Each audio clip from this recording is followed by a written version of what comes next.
Mm.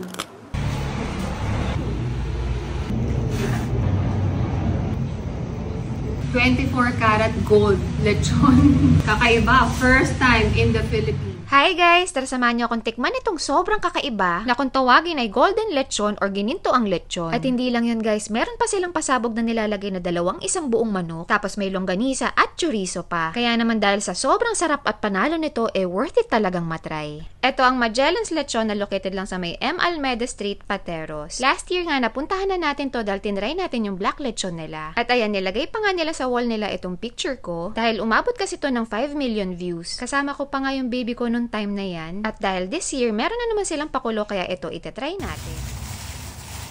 Kasi yan na isang buong manok. Wow!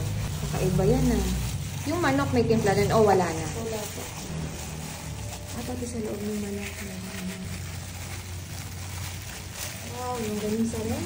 Yes, ma'am.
Isang buong chicken. Ang bango, grabe.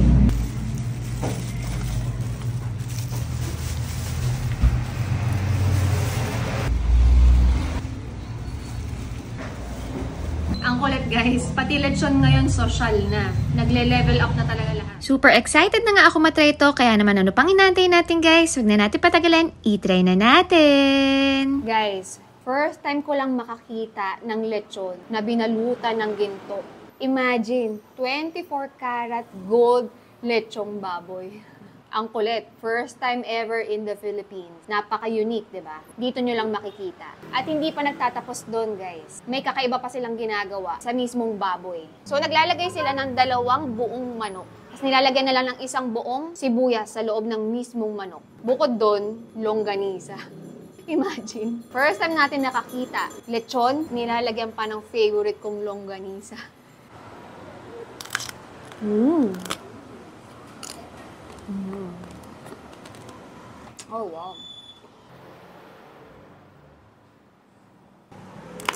Mm. Mm.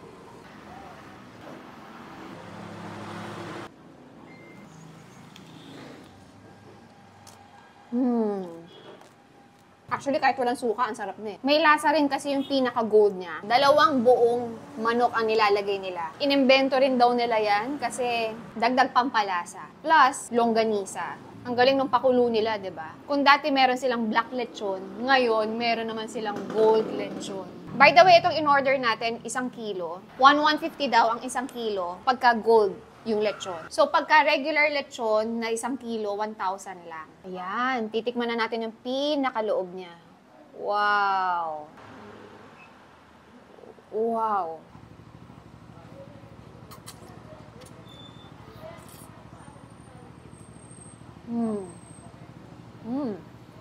Wow!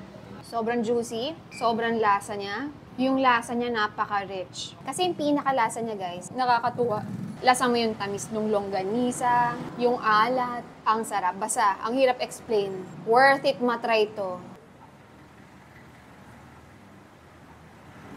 Wow. Ayan, may nalalasahan akong konting anghang. Hindi pa tayo nagsasawsaw na suka. So, kumbaga, malasang-malasa na talaga siya, guys. Flavorful talaga siya. Yung tipong, kahit walang suka, panalong-panalo na.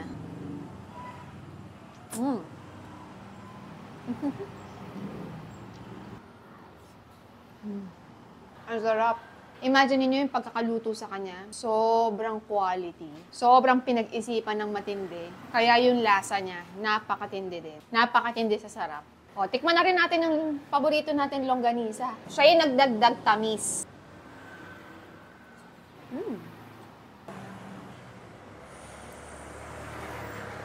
Wow.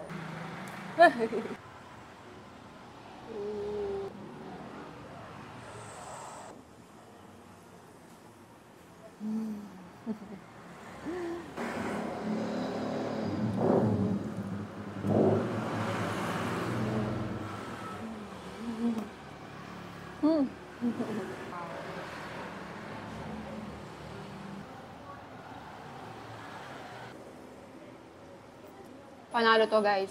Ang lambot ng meat niya, napakalasa. Very unique pa. Perfect sa mga handaan. Perfect to sa mga gustong magyabang sa handaan.